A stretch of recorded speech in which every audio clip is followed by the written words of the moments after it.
Hey, what's up guys, Somebody here. We're back with another show. 9 days till the World Cup. And Kaizer Chiefs, why are you trying to keep Khama Billiat? Let's go. That's how it goes? They keep asking about the best when they know it's me. Okay. Asking about the rest when they know it's me. Straight in, I guess. You know it's me. It's transfer season at this current moment. Players are making moves. Changing clubs. Mendieta joining Mamelodi Sundowns, Buthelezi joining Orlando Pirates, and as well as Ndlovu Supersport. A lot is happening. But let's talk about the one club that made the headlines this past weekend. You guessed it, Kaizer Chiefs. Potsane has joined the club. Has joined Kaizer Chiefs. And when I looked at their forward options, let's have a look at them. It's a number of them. Duba, Sahil, Caleb, Moody, Mahlatsi. I mean, Mulifenteki's got a lot to pick from. Despite all these options, there's one player that Kaizer Chiefs want, but this player looks like he doesn't want to be at Kaizer Chiefs. Khama Billiat, his contract expired, Kaizer Chiefs offered him a contract, 1 more year, with less salary apparently. He went AWOL. He looked at the deal and he ran away. They said they don't know who he is. Khama, ugogai bra. Now the thing is I kind of find strange is, why is Kaizer Chiefs trying to keep this player? Like, I just showed you the options that Kaizer Chiefs have. Why would they try keep a 32-year-old where you can see that it's coming towards the end for him? I mean, don't get me wrong. Khama Billiat will always be one of the best players I've seen in the DStv Premiership. Very talented, but he can't do it anymore. He can't even do it for long anymore as well. And Kaizer Chiefs have enough. They have enough. I mean, if Mulifentseki can't get those players to create and score goals, and he needs Khama Billiat to be within the side, then I don't know if he's a coach. I really don't. And you know what the most unfortunate part about this whole story is? Khama shouldn't have joined Kaizer Chiefs. It just did not work out. He wasn't the guy that was at Mamelodi Sundowns. I think another club can do with these services, no doubt. But the marriage between Kaizer Chiefs and as well as Khama Billiat, I think it's time we all accept it. It's over. What do you think are Dylan Kerr's thoughts on his former players joining big clubs? Ranga joining Chiefs, Okladisa joining Orlando Pirates, Nku going to Sundowns. Let's find out. We have another guest on Playing the Field with Shakes, a man who's been in football since 1984 as a player, as a coach, England, Kenya, Scotland, and South Africa. Coach Dylan Kerr, welcome to Playing the Field with Shakes. Shakes, it's a pleasure to be on your show. Sorry we were a bit delayed, but I'm in Berlin at the moment. I've just been to see my favourite band, Depeche Mode, so I do apologise for being 30 minutes late. No, that's not a problem. I was actually going to ask you in terms of, we haven't seen Dylan Kerr for some time now. Where is he at the moment? You said you're in Germany, in Berlin? Yes, I'm in Berlin. I was in France 2 weeks ago. I was watching Depeche Mode, and then last night, Berlin is the best place to ever see Depeche Mode. Berlin is the place to see Depeche Mode, and I came with my friend, my very, very good friend. I don't know how he's going to, if he's going to be around next year. He's on a time bomb really with his health, but it could be the last concert we ever see Depeche Mode together. Great stuff. So a lot of movement has been happening, especially from your previous club. Players have left. There's 3 players in particular that have moved to 3 big clubs. And I just wanted to know, how do you think they're going to settle in? So first and foremost, Okladisa is going to Orlando Pirates. How do you see Pirates getting the best out of him? Fleko, I don't know. I honestly don't know. I hope he gets playing time. I don't know where he's going to play. I don't know where he's going to fit into that Pirate system. So only time will tell whether he plays, whether he's a bit part player. He's a good player. He's a frustrating and an annoying player. But that's a good thing, because what he can do on the ball is I wish I had half his talent. No, not even half, a third of his talent. He's that good. But he's that unpredictable. You don't know if you're going to get a good day from him or you're going to get the worst day from him. And unfortunately for me, when I was at Gallant, what I saw was somebody that could go and play in Europe. What I saw was somebody that could lighten up any football team with his ability. But that's in training, you know. Training is for fun. Training is, you know, preparation. And I hope that now he's at Pirates, he will show his full potential, because that kid's a good player. But he was so annoying for me as a coach, because you'd play him because of what he did in training, which was beat people, come inside, take a shot on his right foot, score goals. And yet when he played, I think it was the Maritzburg game away that he actually showed me, you know, the kind of player he was. You know, and when he gets angry, when somebody you know, incites him in a nasty way, then you get the best out of Otladisa. You know, and so if I could give any advice to the coach, is, you know, before he plays, you know, kick him hard, you know, even slap him, you know, because then you'll get the true player. Yeah. Then you'll get the true player. And there's two more moves. Lesibanku has moved to Mamelodi Sundowns this time around. Obviously, it's a squad that's littered with a lot of quality. I mean, does he start for you? I mean, does he start at Mamelodi Sundowns? That's the $100 million question. I don't know. Again, he's in the same scenario as Katleko. You know, he's gone there. I just hope he doesn't become a Kapinga. I just hope he doesn't become Kapinga or a Grant Margman. I hope he doesn't become one of those players. Listen, you can't criticize anybody that wants to join the best team in South Africa. Yeah, you know, that's and it's not about money. It's about, you know, you're playing for the best team in South Africa. Yeah. So if you got that chance, like Kapinga did, remember I was at Black Leopards with Kapinga. You know, that him and Madal, him and Sailor, right? They wouldn't have moved to Sundowns if I wasn't at Leopards. Yeah. You know, and where Madal's gone up there, Kapinga's gone way down, way down. And I told them both, you know, you've got to go there. Kapinga was different because there's so much competition in that midfield area. Yeah. Where Madal, I knew Madal was going to be a good player. I knew that. But Kapinga, I said to him, I said, don't go to Sundowns because you'll not play. And if you do play, it might be 2-3 times a year. And as a footballer, and being a former footballer myself, you do not want that. You need to play football. Doesn't matter how much money you get. Doesn't matter how much money you get. You need to play football because that's your livelihood. You know, and it's same as Evidence Bacopa at Pirates. You know, I advised him not to sign for Pirates. Told him to go to Denmark. When I spoke to Nkoon, congratulated him on his move. I said to him, make sure you're doing it for the right reasons. Don't do it for money. Do it because you're going to play. And he believes he's going to play. You know, so yeah. And Ranga.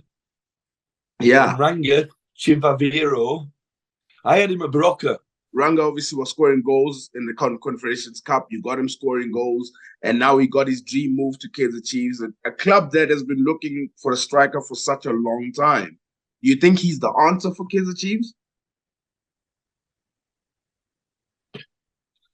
If I'm honest, he could be. He could be. He could have scored 34 goals for me. The chances that he missed was frightening. I mean, he could have scored. I mean, it was a shame that Gallants got relegated because, you know, the way we played and the chances that we created. Ranky should have at least had 30 goals. He at least could have had 30 goals. But either through, you know, his excitement or his, you know, lack of, you know, quality in and around the penalty area, it didn't happen. And unfortunately, unfortunately, I lost him in the last game when we played Swallows due to suspension. And it was a big miss.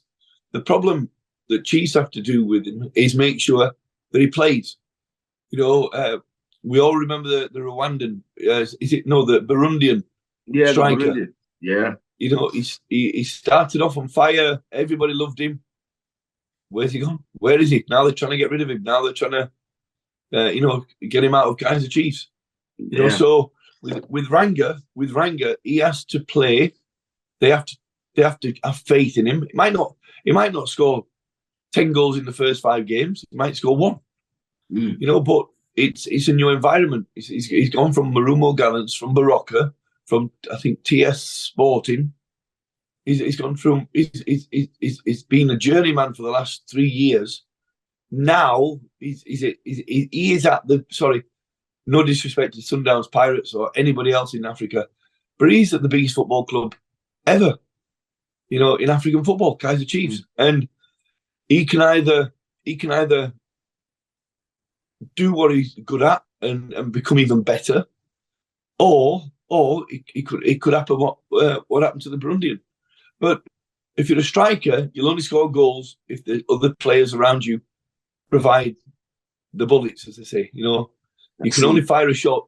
You can only fire a shot if you've got bullets. You've got no bullets. Doesn't matter how many shots you shoot, you're never gonna hit a target.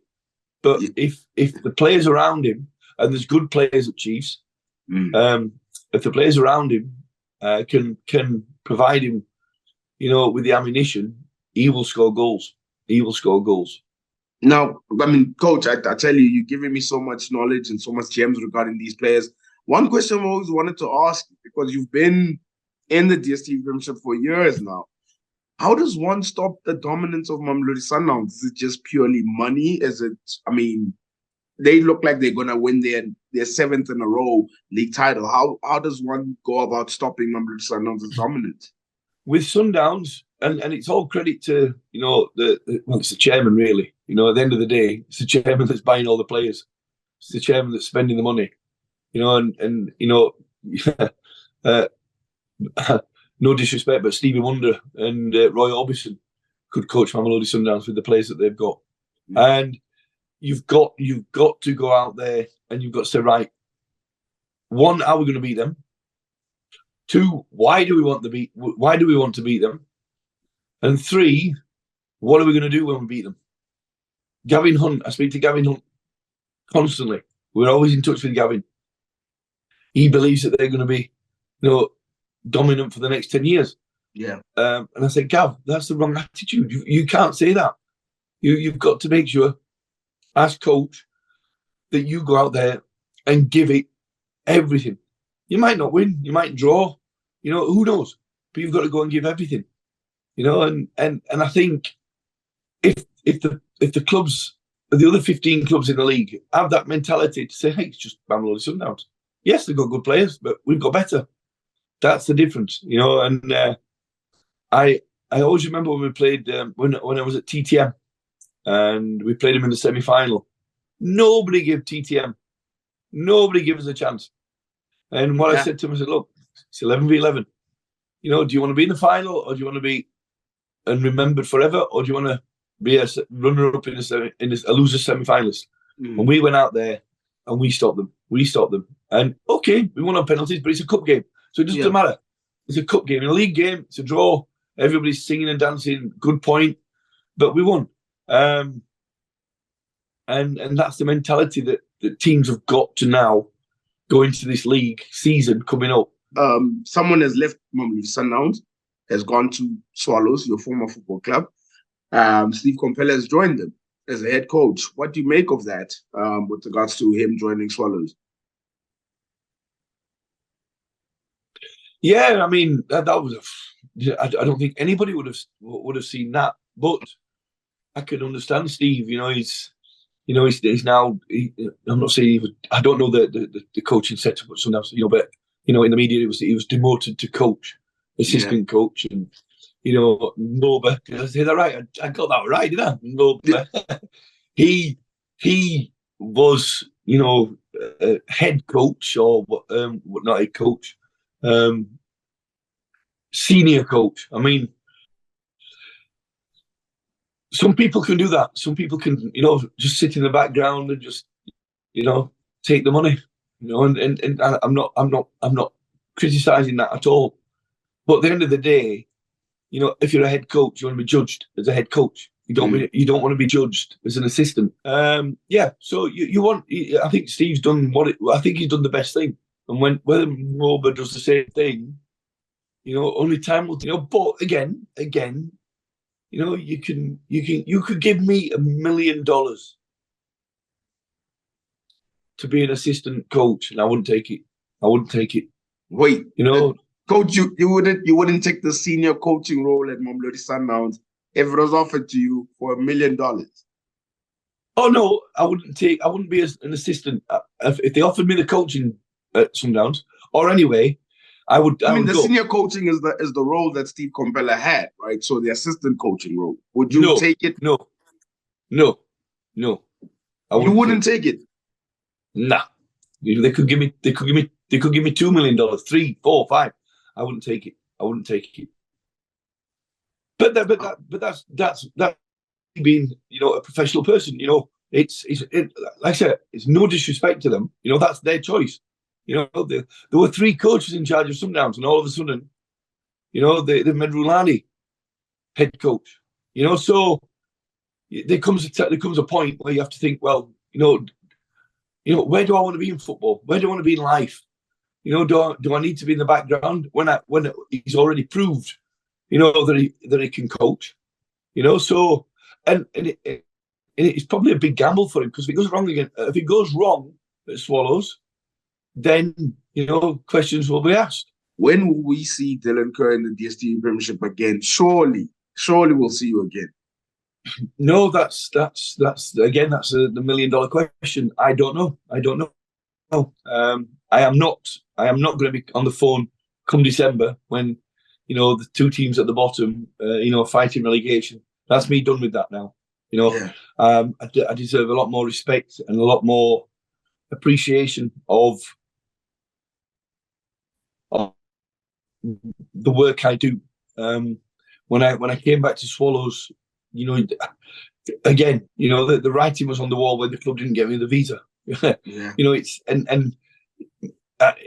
It's not. I know it's a financial burden on the club, because it does cost money to get your work permit, but you have to look at the situation and think, well, why not making this happen? Why are you not making this happen? The 2 games I was on the bench. Sorry, 3 games I was on the bench. We drew 1, we lost 2.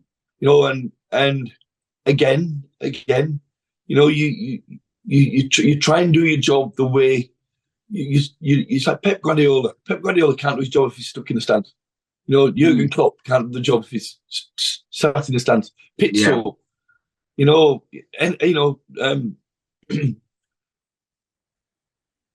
Eric Tinkler, they can't do the job if they're in the stands. But unfortunately, that's what happened to me, and I don't know why. I really don't know why. 4 months it took me to get my visa. I mean, it's embarrassing, and the chairman knows that. He's lost the status worth 34 million, 32 million. Now he's going to get. Is it 6? You cannot bring someone into a work environment and not give him the best tools to go and do his job. You can, and when every game that we played, the only time I changed the game was at halftime, because I was able to spend time with my players. I see. During the game, when you're up in the stands, you can't do anything. You cannot do anything. Can't. It's impossible. We had 55,000 screaming Tanzanians in the first leg, and I'm shouting for Toure to stay at the back in the last minute. What does he do? He goes up front. What do they do? Counter-attack, and they score 2-0. And I'm screaming, and all the fans around me are screaming too, because they don't want me to be heard to the bench. It's ridiculous. We say thank you so much, Coach Dylan. A pleasure to have had you on. You've given me so much content to work with. I really hope to see you again, and I really hope that you get a club that actually gives you a chance and not okay, let's hope we saves the situation or anything like that. You are right. You're deserving of an opportunity, and hopefully we'll see you back soon. Shakes, it's a pleasure. Sorry again about my voice. I was singing with 85,000 people in the Olympic Stadium in Berlin, which is the most iconic stadium in the world, obviously from the Olympics in 1948 when, Mr. Hitler was there. And but my voice, I wish my voice had been better, but, you've got to join in with the singing. No, man, enjoy your time in Germany. You deserve it. You deserve it. But thank you so much. Shakes, brilliant. Thank you very much, sir, and keep in touch. It's time for our weekly bet of the week. The purpose of this segment is to show you my bet slip in hopes that it helps yours light and green. The more accurate, the more cash you get. Let's get into it. So before we do start, bam! Right there. 2,600 in the bag. I get money. This week, the Gold Cup, 2 games, semifinals. United States going up against Panama. I've gone with United States win and over 2.5. Jamaica going up against Mexico. I've gone with either Jamaica to win or Mexico to win and over 2.5. Just 2 games. The odds, 4.39. 4 times, guys. The maximum I could win is 2,200. Now, if you want to win with me again, click on the link below. That is Bet of the Week, sponsored by Betway. Remember to practice responsible betting at betway.co.za. Until the next one, all the best. We've come to the end of the show. Guys, it's 12 days till Banyana's first game at the World Cup. How are you feeling about it? I'm nervous, man. Oof. Don't forget to like and subscribe and hit the notification bell so you're notified for future episodes.